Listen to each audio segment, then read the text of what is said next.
घरात भरभराट होत नाही तर यामागे 25 कारणे असू शकतात.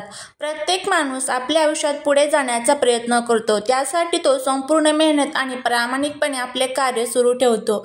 यानंतरही काही लोक आयुष्यभर गरिबीचा सामना करत असतात. खूप मेहनत करून ते श्रीमंत होण्याचे स्वप्न पाहतात, परंतु त्यांचे हे स्वप्न पूर्ण होत नाही. यामागे अनेक कारणे असतात जी माणसाला समजत नाही, कारण ती त्याला माहीत नसतात. वास्तुशास्त्रानुसार अनेक अशा गोष्टी आहेत ज्यामुळे घरात सतत दारिद्र्यता राहते आणि माणूस आपल्या नशिबाला दोष देत राहतो. मित्रांनो, आपल्या हिंदू धर्मामध्ये माता लक्ष्मीला धनाची देवी मानली जाते. जर एखाद्या व्यक्तीला आपल्या जीवनात धनप्राप्ती करायची असेल तर त्यासाठी माता लक्ष्मीला प्रसन्न करणे फारच गरजेचे आहे. असं म्हटलं जातं की जर कोणी व्यक्ती माता लक्ष्मीला प्रसन्न करण्यात यशस्वी होतो तर त्याला कधीही आर्थिक अडचणींचा सामना करावा लागत नाही आणि त्याला आपल्या प्रत्येक कार्यात अपार यश मिळते. पण अनेकदा असे पाहिले गेले आहे की व्यक्तीला आपल्या आयुष्यात आर्थिक तंगीचा सामना करावा लागतो. यामागील मुख्य कारण म्हणजे आपल्याच सवयी असतात. खरं तर आपल्या वाईट सवयींमुळे माता लक्ष्मी नाराज होतात आणि यामुळे आपल्याला गरिबीचा सामना करावा लागतो. जर तुम्ही तुमच्या या सवयी सुधारल्या तर तुमच्या आयुष्यात सर्व काही चांगले होऊ लागेल आणि तुमच्या जीवनात धनप्राप्ती सुरू होईल. जर तुम्ही तुमच्या सवयी सुधारल्या तर माता लक्ष्मी तुमच्यावर प्रसन्न होतील. आज मी तुम्हाला या व्हिडिओद्वारे अशा काही 25 महत्त्वाच्या गोष्टी सांगणार आहे ज्यामुळे तुम्हाला तुमच्या जीवनात गरिबीचा सामना करावा लागतो. तर चला जाणून घेऊया घरात गरिबी येण्याची मुख्य कारणे कोणती आहेत. पण त्याआधी जर तुम्ही चॅनलवरती नवीन असाल तर चॅनलला सबस्क्राईब करा, शेजारील बेल आयकॉनलाही प्रेस करा, म्हणजे माझ्या सर्व नवीन व्हिडिओचं नोटिफिकेशन तुम्हाला मिळेल आणि तुम्ही एक पण व्हिडिओ मिस करणार नाही. त्याचबरोबर कमेंटमध्ये जय माता लक्ष्मी लिहायला अजिबात विसरू नका. नंबर 1. आंघोळ करण्याच्या ठिकाणी लघुशंका करणे. जर तुम्हीही जाणते आणि न जाणतेपणे आंघोळीच्या ठिकाणी लघुशंका करतात तर ते तुमच्या घरात गरिबी येण्याचे कारण ठरू शकते. नंबर 2. दातांनी नखे कापणे. जे लोक दातांनी नखे कापतात ते तुमची गरिबीच्या अंधकारात जगतात. दातांनी नखे कापणे फारच अशुभ मानले जाते. असे केल्याने धनहानी होते आणि व्यापारात प्रगतीचे मार्ग हळूहळू बंद होतात.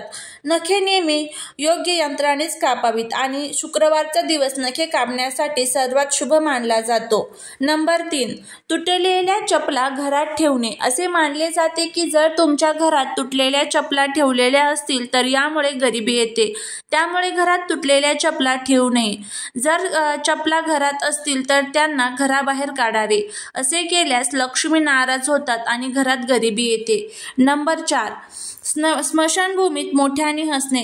जर कोणी व्यक्ती स्मशानभूमीत मोठ्याने हसतो तर ते 100 पापाच्या बरोबरीचे मानले जाते. असे मानले जाते की स्मशानभूमीत हसल्याने त्या व्यक्तीच्या कुटुंबाचा अपमान होतो. त्यांचे कुटुंब दुःखात बुडालेले असते. अशा ठिकाणी मोठ्याने हसल्यामुळे व्यक्तीला दरिद्रता आणि गरिबी येते. नंबर 5. झाडाखाली लघुशंका करणे. अनेक लोक जाणते न जाणतेपणे झाडाखाली लघुशंका करतात, पण असे करणे पूर्णपणे चुकीचे मानले जाते. विशेषतः पिंपळ, वड, नीम, अशोक यासारख्या झाडांखाली मलमूत्र त्याग करणे किंवा अस्वच्छता पसरवणे अजिबात योग्य नाही. असे म्हटले जाते की या झाडांमध्ये सकारात्मक ऊर्जेचा वास असतो. तिथे अस्वच्छता केल्याने केवळ पर्यावरणाचे नुकसान होत नाही तर यामुळे व्यक्तीच्या आर्थिक स्थितीवर परिणाम होत असतो.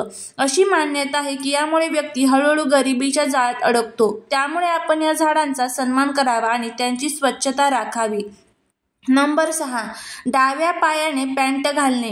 डाव्या पायाने पॅन्ट घालू नये. असे केल्याने राहू आणि केतू अशुभ फल देऊ लागतात. डाव्या पायाला काळा धागा बांधल्याने दोन्ही ग्रहांचा दुष्परिणाम कमी होतो. डाव्या पायाने पॅन्ट घातल्याने घरात दरिद्रता येण्याची शक्यता असते.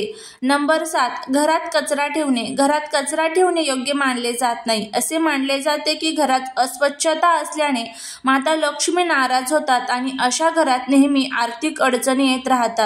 जर घरात कचऱ्याचा ढीग असेल तर तो फक्त वातावरणच खराब करत नाही तर गरिबी आणि नकारात्मक ऊर्जा देखील आकर्षित करतो.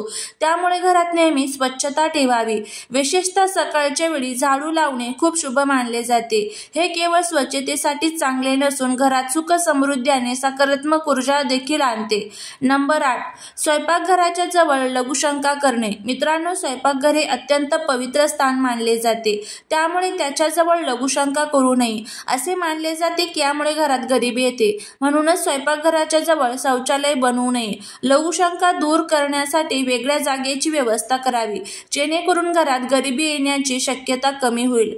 नंबर 9. अस्वच्छ बिछाण्यावर झोपणे. अस्वच्छ बिछाण्यावर झोपणे केवळ आरोग्यासाठीच अपायकारक नाही, तर ते घरात गरिबी आणि नकारात्मकता आणते. त्यामुळे बिछाना नेहमी स्वच्छ ठेवणे आवश्यक आहे.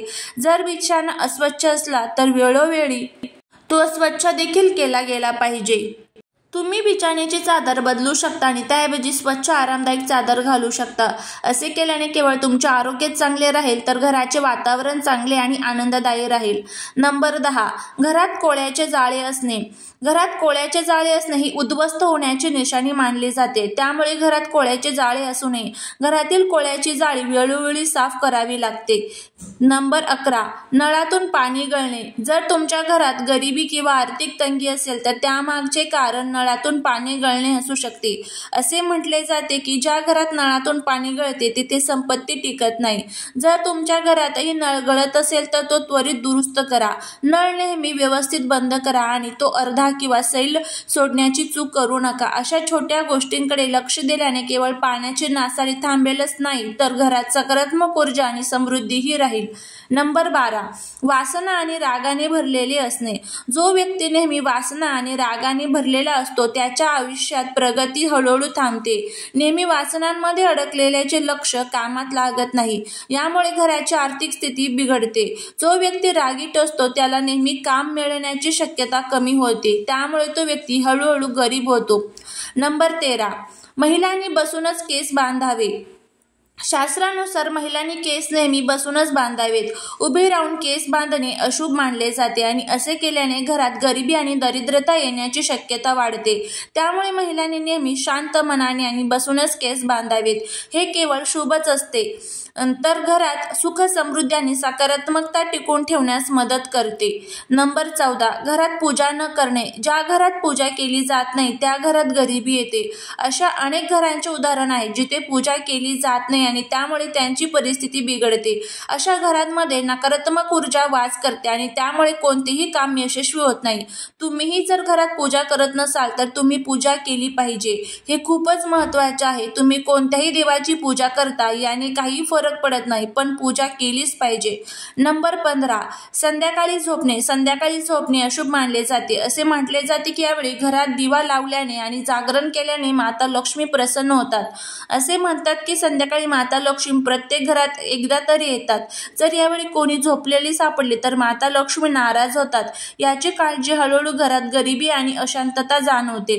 त्यामुळे यावेळी झोपण्याऐवजी पूजा किंवा घरातील कामांवर लक्ष केंद्रित करणे अधिक शुभ मानले जाते. नंबर 16. पुरुषांनी 40 दिवसांपेक्षा जास्त दिवस केस ठेवू नयेत. लांब केस अनेक प्रकारच्या समस्यांचे कारण बनू शकतात. कधी कधी हे केस अन्नाद्वारे शरीरात जातात, ज्यामुळे अनेक आजार होऊ शकतात. शगुनशास्त्रानुसार 40 दिवसांपेक्षा जास्त केस वाढवणे अशुभ मानले जाते. त्यामुळे वेळोवेळी केस कापणे केवळ आरोग्यासाठी चांगले नाही, तर ते शुभही मानले जाते. नंबर 17.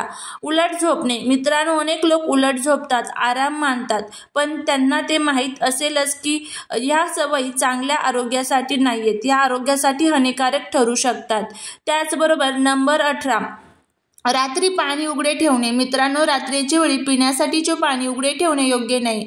ते झाकून ठेवावे, जेणेकरून ते स्वच्छ आणि सुरक्षित राहील. नंबर 19. मेणबत्ती किंवा दिवा फुंकर मारून विझवणे.